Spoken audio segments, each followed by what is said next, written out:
Sejam bem-vindos para mais um estudo da palavra do nosso Deus.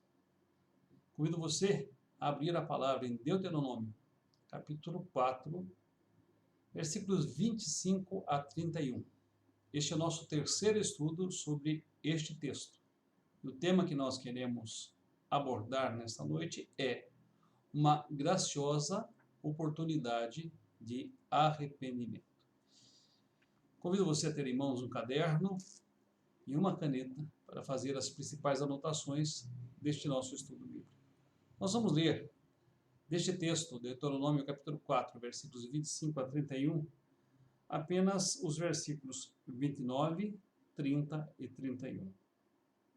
De lá buscarás ao Senhor teu Deus, e o acharás, quando o buscares de todo o teu coração e de toda a tua alma.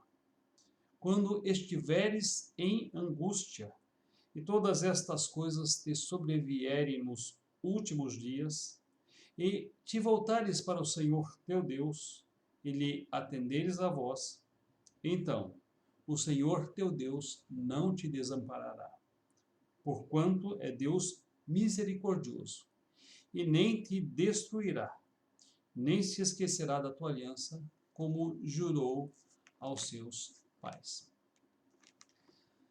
Quando iniciamos nosso primeiro estudo desta série, nós convidamos você a pensar na atitude de um motorista que dirige numa autoestrada federal. Este motorista dirige em alta velocidade e então observa algumas placas indicativas, afirmando que a 10 km a pista havia desmoronado. Em vez de dar ouvidos àquelas advertências, em vez de parar quando sinalizado por um guarda rodoviário, este hipotético motorista continuou a sua viagem em alta velocidade, até que o inevitável aconteceu, ele despencou do precipício daquela pista. Alguém pode dizer que esta é uma atitude insana, esta é uma atitude louca, e de fato o é. No entanto, muitas vezes nós agimos de semelhante modo no que diz respeito à lei de Deus. Ela, através de suas advertências, através dos seus avisos, e ela, através dos seus profetas, aponta para o perigo vindouro. Muitas vezes eu e vocês continuamos acelerando em nossa rota de colisão com os propósitos de Deus e acabamos despencando no precipício da desobediência. Nós, no primeiro estudo, apontamos para essa terrível possibilidade de colisão com os propósitos de Deus. No segundo estudo, nós falamos sobre as inevitáveis consequências desta atitude. E nesse terceiro estudo, gostaríamos de abordar uma graciosa oportunidade de arrependimento.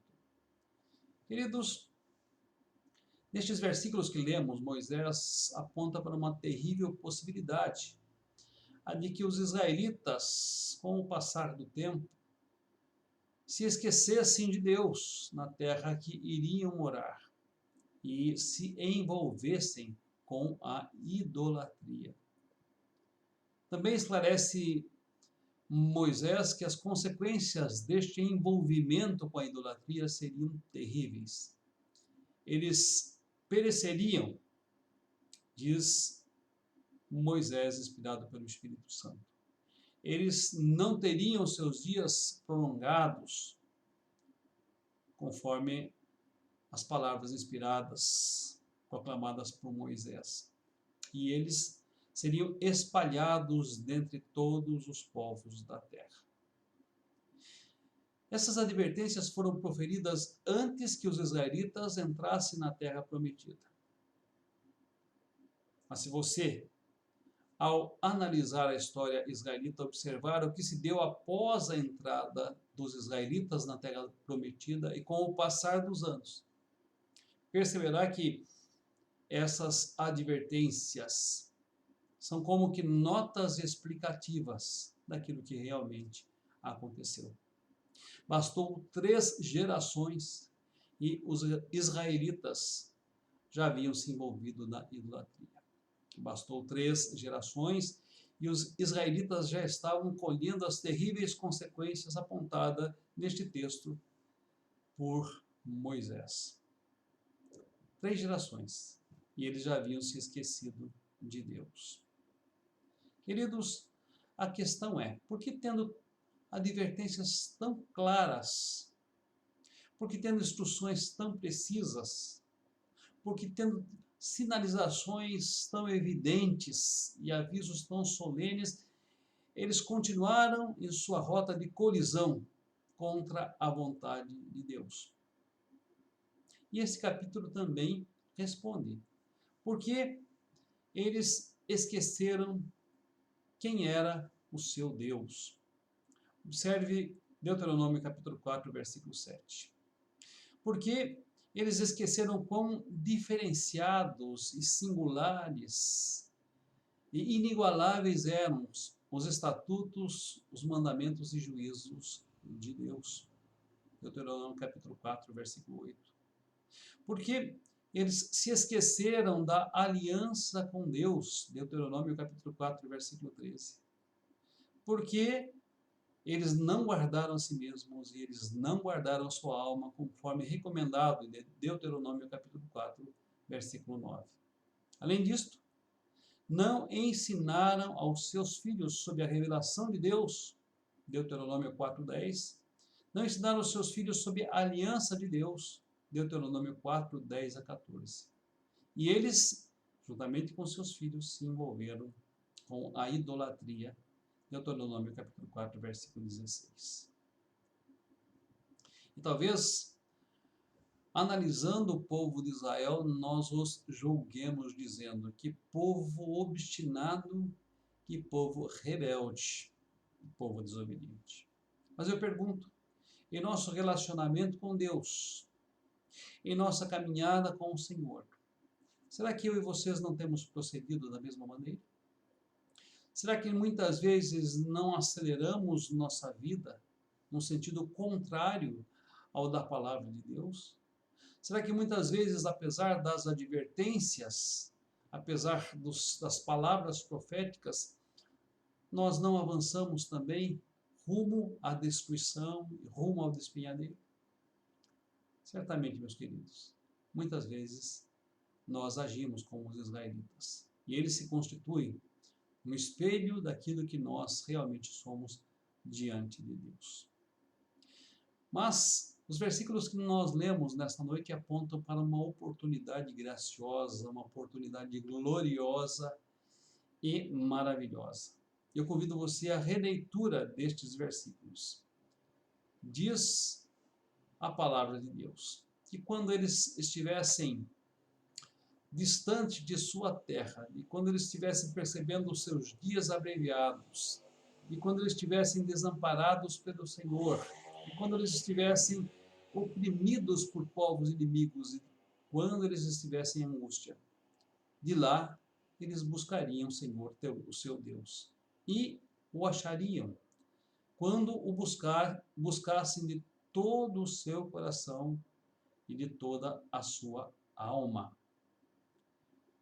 Afirma mais o texto: quando estiveres em angústia e todas estas coisas te sobrevierem nos últimos dias, e te voltares ao Senhor teu Deus e lhe atenderes a voz, então o Senhor teu Deus não te desamparará, porquanto é Deus misericordioso, e nem te destruirá, nem te esquecerá da aliança que jurou aos seus pais. Há muitos que, lendo o Antigo Testamento, só conseguem enxergar a ira de Deus. No entanto, tais versículos falam do grande amor de Deus, falam da graça maravilhosa de Deus, falam da misericórdia de Deus para com o seu povo, o povo da aliança. Há nesse texto duas maravilhosas verdades. A primeira é a seguinte: as consequências do distanciamento de Deus não são definitivas para aqueles que, em meio à sua angústia, buscarem a Deus de todo o seu coração, com todo o seu entendimento e com toda a sua alma. Deus os encontrará. Deus os envolverá com a sua misericórdia e graça. Uma segunda verdade que estes versículos apontam é que Deus não desampara aqueles que o buscam, porquanto Ele é um Deus misericordioso. E mais uma terceira lição: Deus não destrói o seu povo, porque Ele é fiel à aliança que estabeleceu com eles.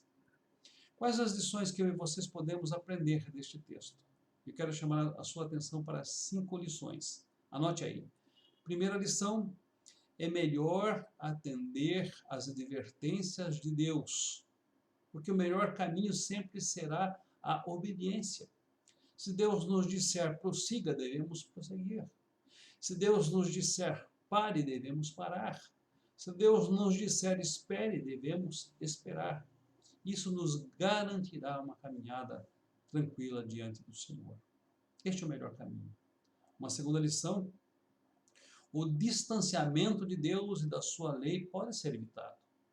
Se eu e você tivermos o cuidado de guardar o nosso coração e de guardar a nossa alma, jamais se esquecendo da revelação de Deus, jamais se esquecendo da sua aliança para conosco e jamais permitindo que nos envolvamos com a idolatria, seja essa idolatria qual for. Uma terceira lição: as futuras gerações precisam conhecer a Deus, para que não colham as consequências de sua ignorância dos mandamentos, estatutos e juízos de Deus, para que não colham as consequências de suas escolhas erradas diante do Senhor. Uma quarta lição: o distanciamento de Deus pode ser, sim, pedagógico. Preste atenção nisso. O distanciamento de Deus pode ser pedagógico. Se em meio às consequências do distanciamento de Deus, nós nos lembrarmos de buscar ao Senhor, de todo o nosso coração, de todo o nosso entendimento, Ele se deixará achar, porque Deus não nos desamparará. Ele visitará os seus eleitos. Nas palavras do salmista Davi, um coração compungido e contrito, Deus não desprezará. Uma quinta lição: nós podemos ser infiéis em nosso relacionamento com Deus e colher as consequências disciplinares de Deus sobre nós. Porém, seremos resgatados por Ele, porque Deus é fiel à sua palavra, Deus é fiel à sua promessa, Deus é fiel em sua aliança para conosco. Que, meus queridos, escolhamos não nos desviar, escolhamos obedecer à lei de Deus, escolhemos dar ouvidos e enxergar as suas placas de orientação e ouvir a voz profética falando aos nossos corações. Porém, se todavia nós pecarmos e desviarmos do Senhor, relembremos-nos de que Deus é o Deus da graça, da misericórdia e da bondade. E que Deus ouvirá a nossa súplica quando buscarmos de todo o nosso coração, de toda a nossa mente, com todo o nosso entendimento e com as nossas forças. Ele se deixará encontrar e Ele nos restaurará. Que Deus abençoe a você, que Deus abençoe a sua família. Em nome de Jesus. Amém.